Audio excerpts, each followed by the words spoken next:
안녕하세요. 여러분과 트랙 로드사인 교제를 진행하고 있는 유구영입니다. 오늘 이제 GPS 11번째과 기타 서신을 다루게 되겠는데요.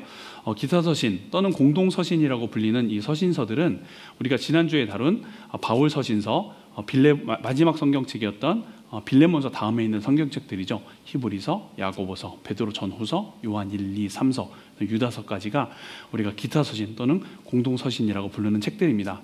이 기타 서신을 다루는 부분에 있어서 교재에서는 맨 처음에 키에르케고르라는 분으로 시작을 하고 있죠. 키에르케고르는 우리에게 실존주의 철학자로 잘 알려진 분이시기도 합니다. 근데 이 키에르케고르는 그렇게 육체적으로 그렇게 뛰어난 분은 아니었다 그래요. 그리고 성격도 유쾌한 성격도 아니었고 심지어 자기를 좋아하는 사람도 아니었다고 합니다. 이분이 아버지로부터 좀 유산을 많이 물려받았는데 사실은 그 유산에 대해서 얘기를 하려고 합니다. 이 어떤 유산이냐면 원래 아버지가 어렸을 때 그 아버지의 그 가난과 고단한 그 생활에 대해서 너무 고통을 많이 받아서 어느 날 산에 언덕에 올라가 가지고 하나님을 엄청나게 저주했었다 그래요. 근데 그 후로 자기 삼촌과 하던 사업이 좀 풀리면서 돈을 잘 벌게 되었다 그러죠. 그래서 아버지가 돌아가실 때 키에르케고르에게 유산을 좀 많이 남겼다고 합니다. 근데 사실 키에르케고르가 아버지로부터 받은 유산은 물질적 유산보다 심리적 유산이 훨씬 더 컸습니다. 왜냐하면 키에르케고르가 아버지와 같이 살면서 아버지를 보고 배운 것이 있을 거 아니에요. 근데 아버지를 보다 보니까 아버지가 항상 큰 그 죄책감, 죄의식을 갖고 사는 것을 느꼈어요. 그래서 아니 아버지께서 왜 이런 죄의식을 갖고 사실까 하고 이제 아버지에 대한 걱정이 이제 자기의 걱정이 됐겠죠. 그러다가 이제 알게 된 것이 어렸을 때 아버지가 그렇게 하나님을 저주했었다는 걸 깨달은 겁니다. 근데 이게 아버지의 그런 죄의식이 아들인 키에르케고르에게도 동기화가 됐었던 이유가 뭐냐면 어머니가 일찍 돌아가세요. 그리고 키에르케고르의 형제 5명도 일찍 죽습니다. 그래서 그것 때문에 이 아버지가 하셨던 것과 연관되는 것이 아닌가에 대한 그런 고민에 많이 빠졌고요. 그래서 깊이 이런 죄의식과 그런 죄에 대한 그런 많은 고민을 했었다 그러죠. 그래서 이런 죄의식에 대한 통찰을 가지게 되면서 죄의식과 복잡한 인간 정신에 대한 그 틈이 있다는 걸 깨닫고 이후로는 이제 우리 책에 나온 것 같이 그 당대 그 덴마크를 장악하고 있었던 루터 교회가 그리스도의 종이 아닌 시민의 노예가 되었다는 것을 비판하기도 하고요.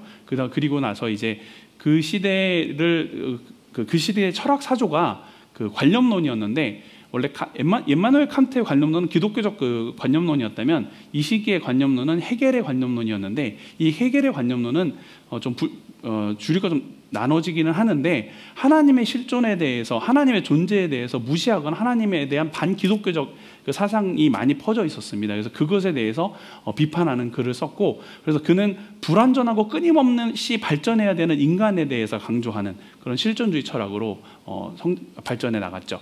그래서 이 키에르케고르의 영향을 받은 사람들은 철학자 중에는 야스퍼스나 하이데거, 우리 아이들이 이제 아마 고등학교 때쯤 가면 배우지 않나요? 네, 야스퍼스나 하이데거 같은 분이고요.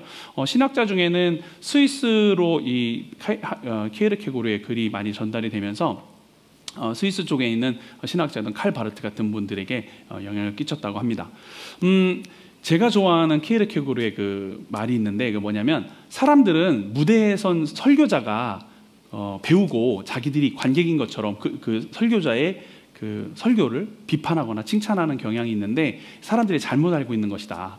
그들은 그러니까 이 말씀을 듣는 사람들이 무대에 배우고 이 설교자는 단지 무대의 배우가 대사를 잊어버리거나 또는 그 어떤 행동을 해야 될지 모를 때 그걸 알려주는 사람일 뿐이라고 말을 했었거든요. 이게 제가 항상 저를 돌아보면서 생각하는 아주 좋은 말인 것 같습니다. 우리의 위대하신 하나님 아버지께서 이렇게 관객석에 앉아 계실 때 저는 배우로서 또는 하나님 앞에 보여지는 배우라는 표현이 좀 이상할 수는 있지만 보여지는 삶이 정말 하나님께 올바를까 그럴 때마다 이런 조언을 얻는 방법에 대해서 고민을 하고 말씀에 대해서 집중을 하게 하는 그런 키에르케고르의 말이기도 합니다. 우리가 이제 서신도에서 다시 얘기를 해야 되는데요. 이 서신서는요 상황적 서신이에요. 그래서 그 당시 벌어진 상황에 대해서 이러이러하다, 이렇게 해라, 뭐 그런 편지인데요. 그래서 개인적 서신이지만 사적인 편지는 아닙니다. 그리고 편지가 대화체지만 무질서하진 않아요. 그렇다고 막 틀에 얽매여 있거나 그러지도 않습니다. 우리 교재를 좀 하나씩 정리를 해보면 히브리서는 저자가 명확하게 알려져 있지는 않습니다. 우리 책에도 보면 바울로 추정된다고만 하지만 실제로 바울의 다른 서신서에는 바울이 자기가 사도 바울에 대해서 이야기를 하는데 여긴 그게 없어요. 그래서 문체는 바울과 비슷하지만 명확하진 않아서 저자는 아직 확실하지 않는 것으로 저희가 생각을 하고 있습니다.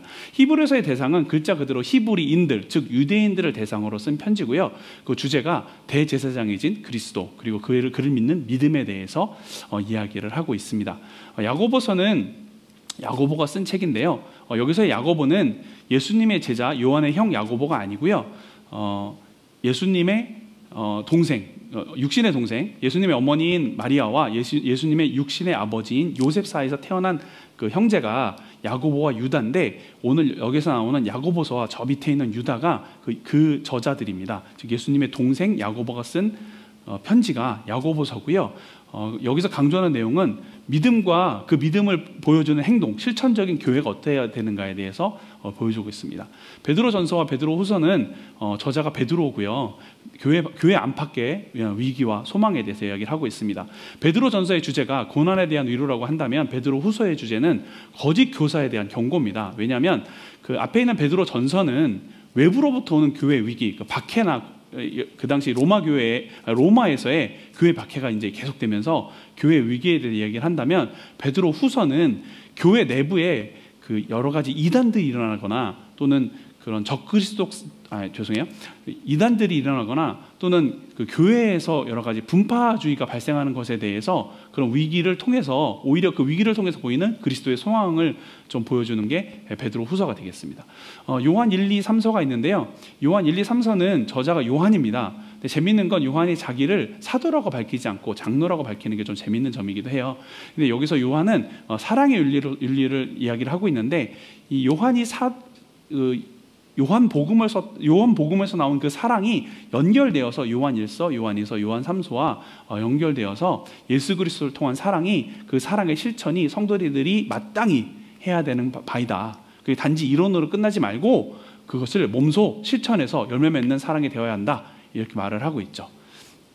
그래서 이렇게 요한 1서는 사랑에 대해서 좀 강조했었다면 요한 2서와 요한 3서는 그곳에서의 그 교제, 실천, 질서에 대해서 얘기를 하고 있고요.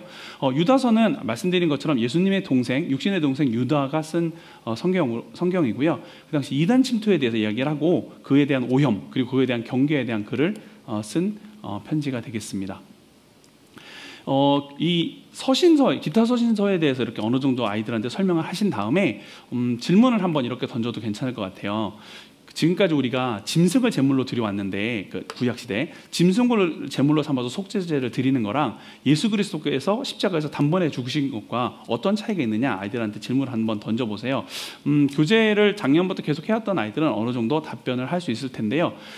아이들이 뭐 여러 가지 답변하겠지만 한 가지 모범 답안이라고는 할 수 없지만 한 가지 답안을 좀 드린다면, 짐승을 잡는 것은 예수 그리스도의 희생의 단지 예표 또는 상징일 뿐이지 죄에서 완벽하게 구원을 이루는 것은 아니다라고 아이들이 답변할 수 있고, 오직 그리스도만이 이러한 그 완전하신 그리스도만이 이러한 우리의 죽음에서 그 죄값을 치를 수 있다라고 답변할 수 있으면 될 것 같습니다. 이렇게 아이들의 답변이 나온 다음에, 그렇다면 예수 그리스도를 영접한 우리는 예수 그리스도를 영접한 다음에도 죄를 짓는데 그 죄는 하나님이 어떻게 보실 것 같니? 라고 한번 그걸 질문을 던져보세요.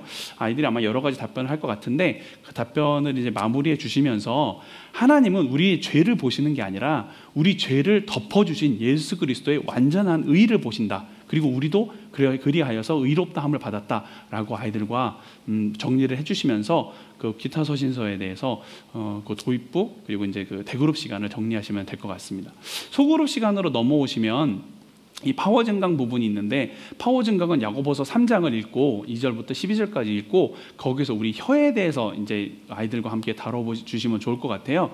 그래서 혀를 여러 가지로 이제 성경에도 표현을 하고 있는데, 첫 번째로는 말의 재갈, 배, 키, 불, 독, 여러 가지로 말하고 있죠.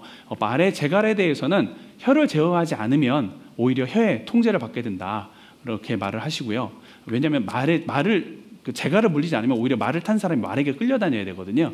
그렇게 설명을 해주시고, 배의 키에 대해서도 그 큰 배의 방향을 트는 게 배의 작은 키 아닙니까? 이렇게 혀는 마음의 방향을 방향과 그 태도를 보여주는 것이다라고 얘기를 해주시고, 우리 책에는 불이라고 되어 있는데 작은 불이라는 표현이 더 좋을 것 같아요. 앞에 그 키와도 연결되어서 작은 불은 겨우 몇 마디 말로도 온갖 문제를 일으킬 수 있다. 그리고 이제 독에 대해서는 이건 그냥 독 그러면 안 죽는 독도 있는데요라고 말할 수 있거든요. 죽음에 이르는 독이라고 우리는 하는 게 더 좋을 것 같습니다. 입으로 하는 말이 모든 태도를 오염시키고 남들에게까지 독이 될 수 있다. 이렇게 정리를 하고요. 단물이나 쓴물에 대해서는 좋은 말과 나쁜 말을 섞어 쓰다 보면 결국 위선자가 될 수 있다로 정리를 해주세요. 그리고 이제 열매 맺는 나무의 이야기가 있는데, 열매 맺는 나무는 혀로서 계속 문제를 일으키면 결국 인생에서 좋은 것을 만들어내지 못하고 그 열매가 좋지 못하다, 이렇게 아이들과 정리를 해주시면 될 것 같습니다. 이렇게 기타 서신서를 정리하시고 나서 지금 우리가 거의 모든 과를 우리가 한 과 정도 남았잖아요. 이제 계시록 들어가기 전에 아이들과 함께 다시 한번 그 DNA 정리가 잘 됐는지 한번 봐주시고, 계시록에서는 다룰 부분이 오히려 지금까지 아이들이 다뤘던 그 DNA를 오히려 아이들과 그 소그룹 시간에 다루게 되거든요. 그래서 아이들이 잘 정리했는지 잘 봐주시면 좋을 것 같습니다. 네, 오늘은 여기에서 마치겠습니다. 감사합니다.